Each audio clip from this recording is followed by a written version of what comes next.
You're listening to the Intuitive Strength Podcast, and I'm your host, Brie Ogletree. I'm an online fitness coach teaching women how to use strength training and nutrition to build a body they love, but I'm also a strong believer in holistic wellness, which includes all aspects of your life. While this podcast is heavily focused on fitness and nutrition, we'll also dive into other topics that attribute to total wellness to include mental health, financial health, relationships, and stress management, to name a few. Thanks for tuning in, and I hope you enjoy the episode. When it comes to women working on their fitness goals, I find that most women, many women, fall into one of two camps. They're either struggling to get started or stay consistent, or they are doing all of the things, using all of their energy to reach their goals and still not finding or reaching the results that they want to see. So the problem with both of those things is there is no middle ground, right? So both women are struggling with finding a happy medium between working towards your goals and also having a life.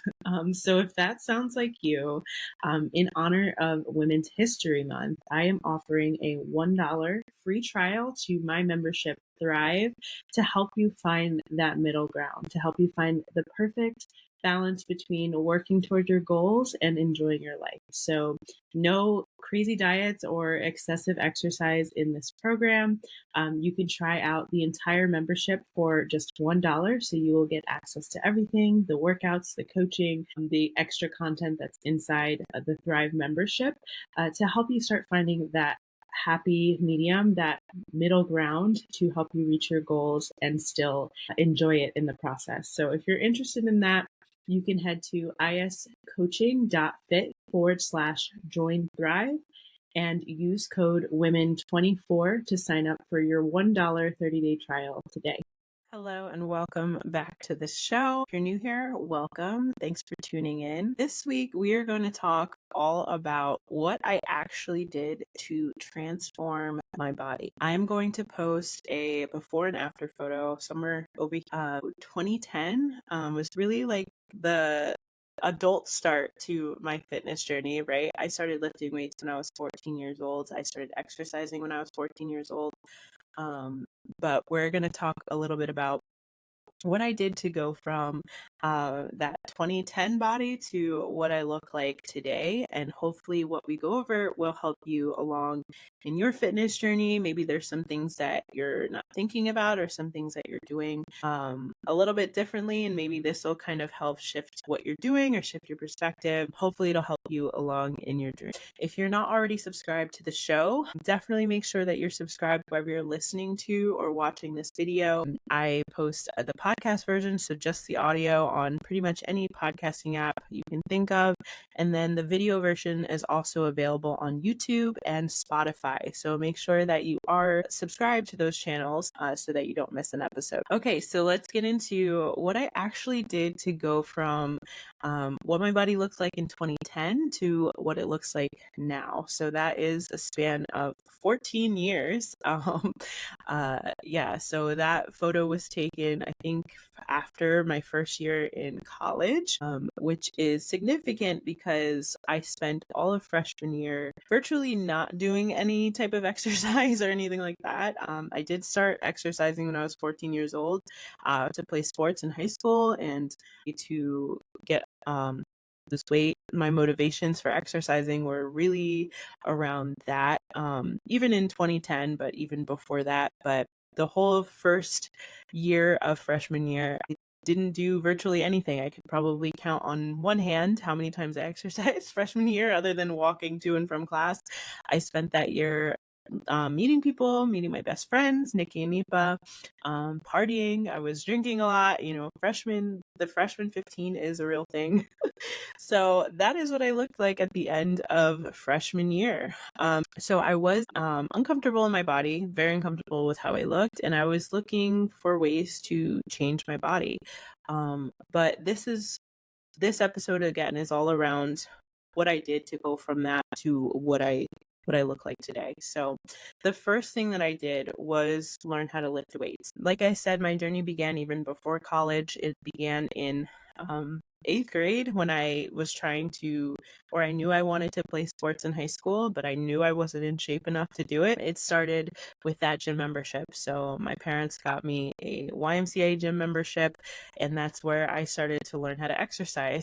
So I learned how to lift weights that year. I was very intimidated. It was mostly older men, adult men in the weight room. There was like a separate weight room in that gym for just lifting weights, and then there was like the cardio room.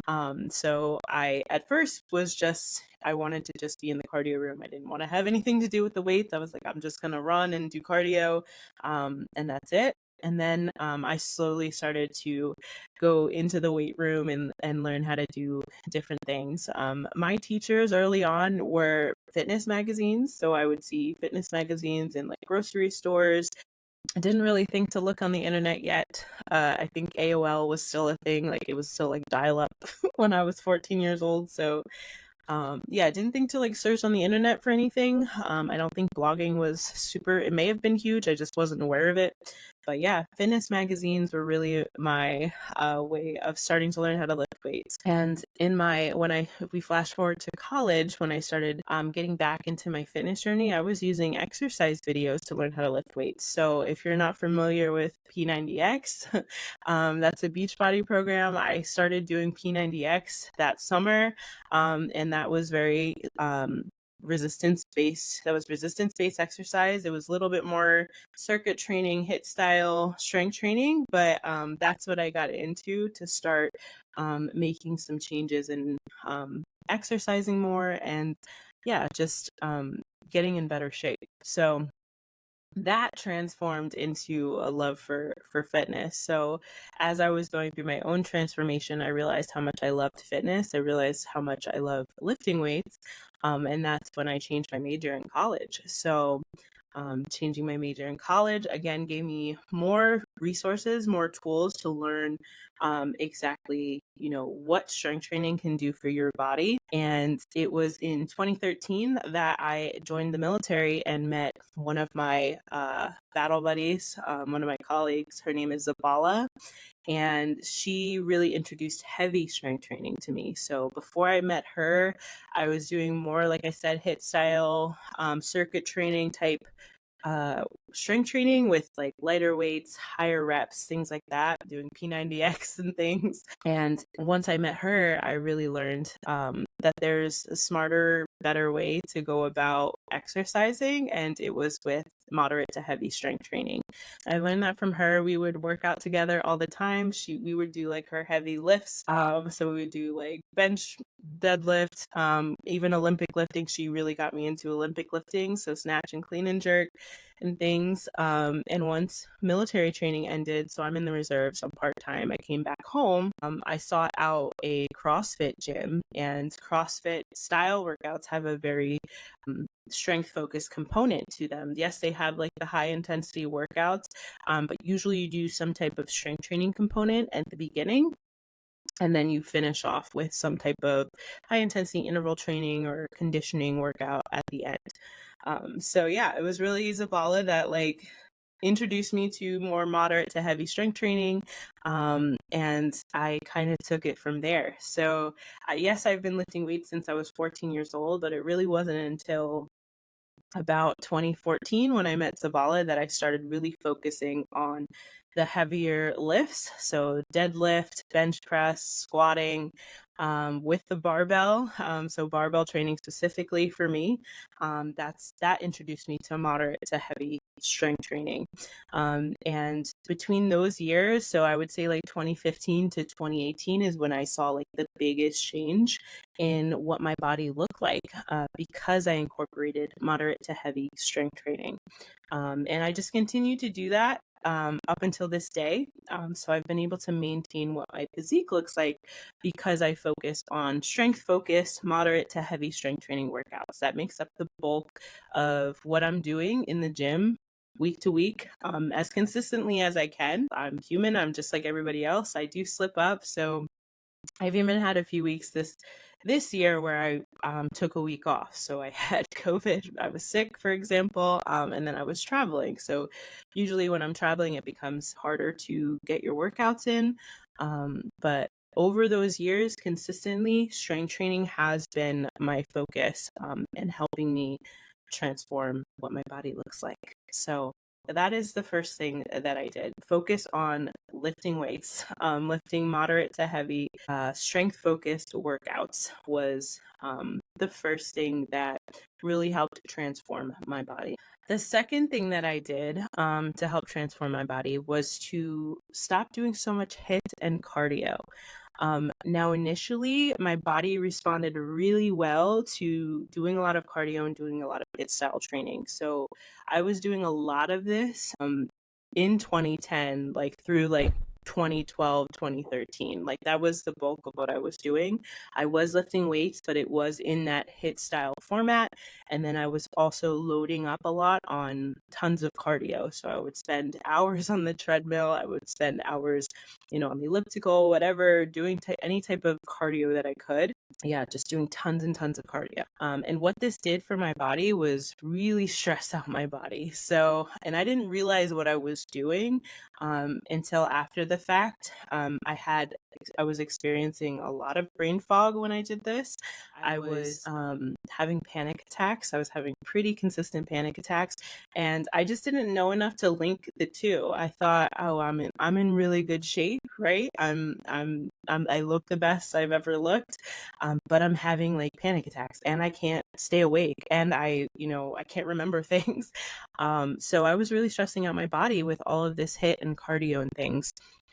So it wasn't until probably 2018, I would say, that I started to see the link between what I was experiencing. So those symptoms I was experiencing, brain fog, panic attacks, high anxiety, things like that. I didn't link the two until about then, because that was when I was diagnosed with PCOS. So getting that diagnosis was eye-opening for me, because it made me pause and think, oh, like I did a little bit of research and finding out that HIIT and cardio and things like that, like tons of those types of workouts for my body was not beneficial. And it was probably more detrimental to my hormones and how I felt than it was beneficial to me. So it wasn't until 2018 when I got that diagnosis that I was like, oh, I should probably stop doing so much activity. And of course, when I slowed down on the HIIT and the cardio and things, I started to see some of those symptoms go away. So the brain fog, the panic attacks, they were much less frequent after I came to that realization. And also I felt better too. Like I felt like I was recovering better from my workouts, and I was getting better results with doing less. So I was doing less HIIT, less cardio, still focused on heavy strength training, and was still able to maintain really good results just with that focus on strength training. Those two things were huge, but the next thing that I did was also instrumental in not only getting results, but maintaining the results that I got for my body. So the next thing that I did was listen to my body. So a lot of the beginning of my journey was spent doing as much as I could, going as hard as I could to get the results that I wanted. And that worked well for a short period of time, but I also was having really intense cycles of binging and restricting after a while. It was kind of like an all or nothing for me. So I was either going to the max, working out excessively, and restricting, food groups and things like that. Or I was taking, 2 to 3 week hiatuses, not doing anything. That was really tough on me mentally, and it obviously wasn't sustainable either. So I started to look for like other solutions, and I think it was around that time that I started to find more intuitive approaches to nutrition and exercise, and learning more intuitive tools to listening to what my body needed. Like, I think I intuitively knew that what I was doing was not going to last long. Like, there was no way I could keep up with doing 2-hour cardio sessions and like barely eating carbohydrates. So I just started to naturally look for other solutions. And I found things like using hand measurements to measure your food, just certain eating behaviors that would help you, slow down and make sure you're eating enough and make sure you're not overeating, taking rest days when you need them, even though you're supposed to be working out. So my PCOS diagnosis was a big staple in learning how to listen to my body as well. Before I got the diagnosis, I wasn't sure why I felt the way that I felt. Like I was just extremely tired all the time. I had at certain points of the month, I had very low motivation to do anything, right? I couldn't understand why I was having panic attacks, things like that. And it wasn't until I got the diagnosis that I started to slow down and really listen to what my body was actually telling me. And your body's going to tell you a lot. Your body's going to tell you when you need to rest. Your body's going to tell you when you're tired, when you're hungry. If you feel good enough to push in something like a HIIT workout, or if you need something a little bit more low intensity, like just a nice walk outside, right? Your body is going to tell you exactly what it can handle and what it needs at that time. So, yeah, while having PCOS is not ideal, it did help me. It did help me create a better relationship with my body, and that in turn helped me produce results like this. Right, when you're not creating like a fight or flight situation within your body can actually thrive and do the things that you want it to do, and make the changes that you want it to change. So it was really the excessive binging and restricting cycles, the high HIIT and cardio sessions, the long HIIT and cardio sessions that weren't really doing a great service to my body. And it's when I stopped doing those things and started listening to what my body needed that I was able to produce the results that I produced over the last 14 years. The next thing I did was learn what to eat. So I specifically put this after learning how to tune in or how to listen to your body, because part of that is learning how to eat. And I think learning how to eat and how to tune into your body are way more important to learn first than learning what to eat. Now, learning what to eat, yes, that is important too. But the behaviors of eating, I think, are even more important, because this is what is going to allow you to still enjoy the foods that you love, but not overindulge in the food so much so that you're not getting the results that you want to get. But back to learning what to eat. This again happened over time, did not happen overnight. And I had several different resources for learning what my body needed before, during, and after exercise. And then also, what was healthy for my body in general. And what I learned is that, yeah, there's some simple guidelines, but everybody's a little bit different. So everybody, depending on, how their body processes food, is what you're going to eat for your body. Learning things like, protein and carbohydrates, good quality carbohydrates before you exercise is a good idea, because you want to have enough fuel to get through your workouts, and to be able to get in a quality workout. And then protein and carbohydrates after you exercise is a good idea, because you want to replenish your muscle. You want to have protein available for your muscles to repair. You want to be able to replenish those glycogen stores in your muscle, which is basically like stored carbohydrate, stored energy in your muscles, so that the next time you go work out, you have energy to do that. So learning those things was really pivotal in my personal journey. The first time in my life where this really clicked for me was in a college course. So I had already gone through military training and I was finishing out my exercise science degree at Temple. I took this class called Exercise or Nutrient Metabolism. And that was the first time that it all like clicked to me in terms of nutrition. I just had this aha moment, like, oh yeah, like what I eat influences like the results I get in the gym. So like I need to fuel my body properly in order to be able to do these strength training workouts. So I had already had the realization that I needed to be strength training consistently to see changes in my body. But it was that class that I was like, oh yeah, like I need the fuel to be able to do these moderate to heavy strength training workouts, right? So it was really those two aha moments together that helped me realize that, yes, learning what to eat is important too. But it's important as a whole with everything else that I just talked about, right? So that was a pivotal moment, not only for getting results in the gym, but for my relationship with food.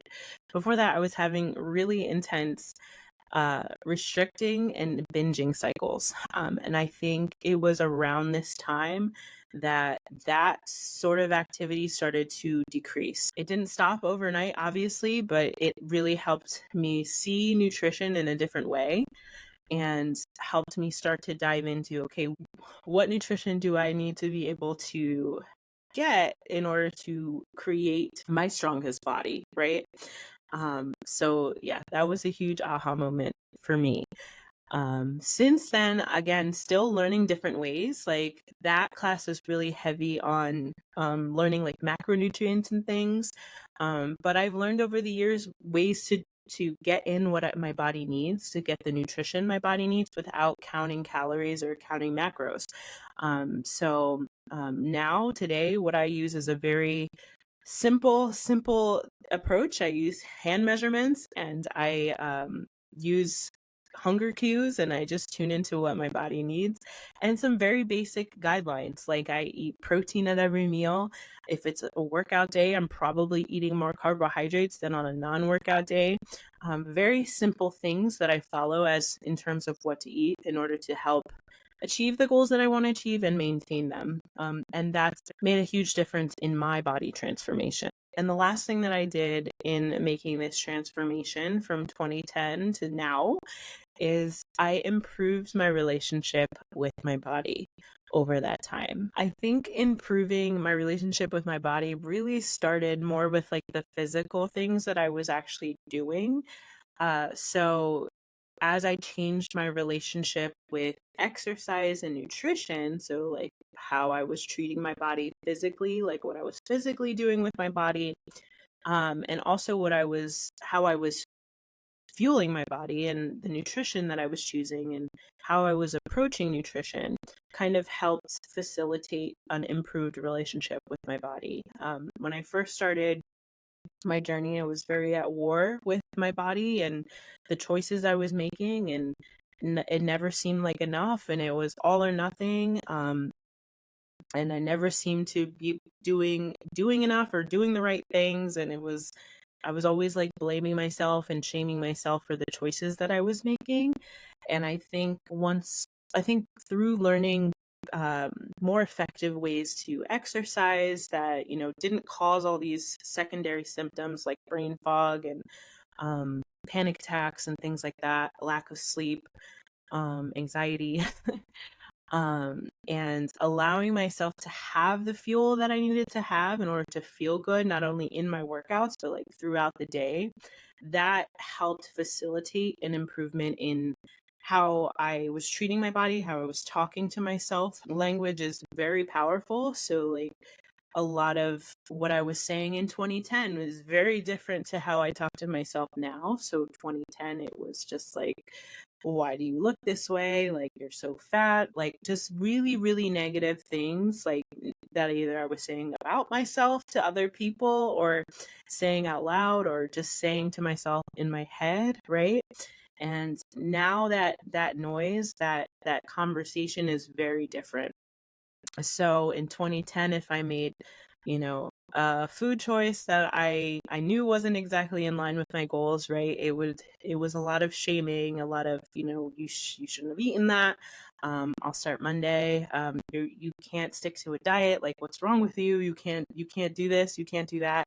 Now, if I eat something that's not in line with, my goals per se, usually it's, one of my favorite food groups, like ice cream or like pizza or things like that. I don't hear that chatter anymore, and I don't talk to myself the way I used to talk to myself in 2010. So learning better approaches to nutrition and exercise helped me with that, but there's other ways to do it too. You don't necessarily have to do it through nutrition and exercise. And I think noticing those thoughts is a really good place to start. So if you're noticing that everything that you're thinking about yourself or saying about yourself is super negative, maybe start to dissect where that could be coming from, why you're talking to yourself this way, or maybe just noticing that it's there, right? Sometimes awareness is like that's the most important piece to starting to change something. Just being aware that you're doing it can be enough to start changing some of that behavior. And when I started changing the way that I was talking to myself and treating myself, whether externally or in my own head, right? Um, Again, that relationship started to change. I became more consistent in my fitness journey when I changed that dialogue, because it was no longer there's no longer shame around my choices that I was making. So I could go out and, have some beer and pizza and wings, something that I love, right? And not feel all the guilt about it, the next day or a few hours later. And I would still go do that workout that I had scheduled the next day and not like feel any type of way about the choice that I made the day before.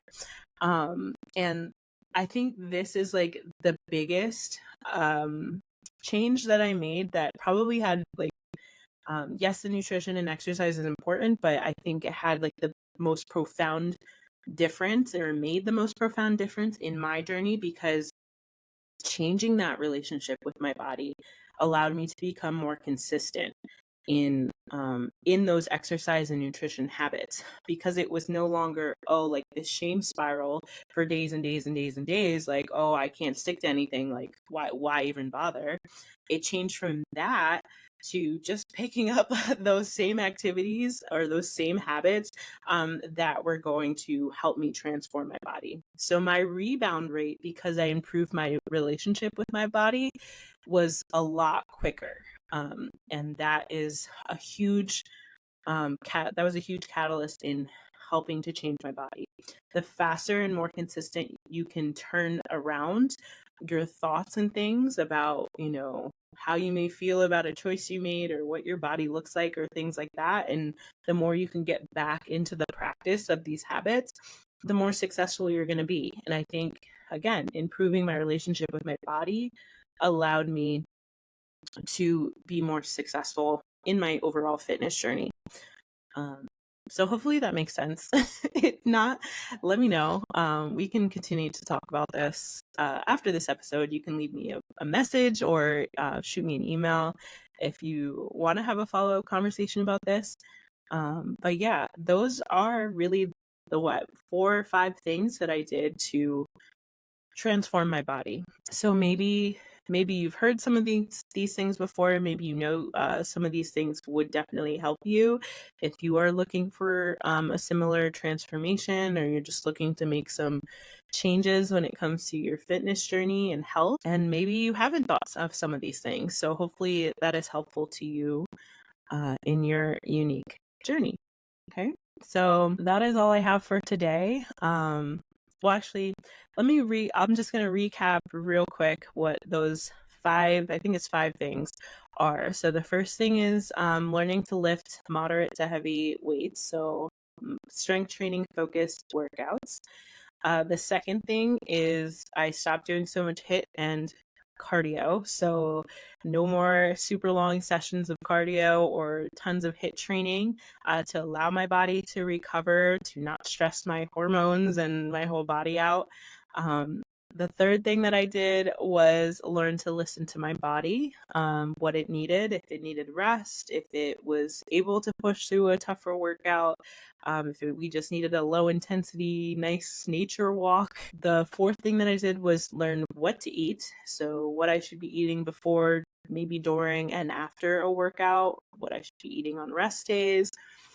And the fifth thing, I think I'm on 5. The fifth thing that I did was improve my relationship with my body. And in my opinion, this had made the biggest difference in my overall journey and my transformation. So I trust that was helpful for you. Take what you need out of all of that and start to apply it to your own journey. Again, for the first week of March, I am offering a $1 trial to Thrive to help you get started on your journey to find that happy medium between working for your goals and also enjoying your life. So there's no crazy workouts or dieting in this program at all. You get all of the workouts, coaching, and resources that you need to be successful. And lastly, make sure that you like this video if you're watching on YouTube, and subscribe where you're listening or watching, so that you do not miss an episode.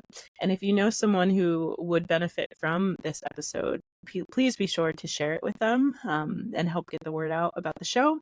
I would be so grateful if you did. And thanks for listening, and I will talk to you again soon.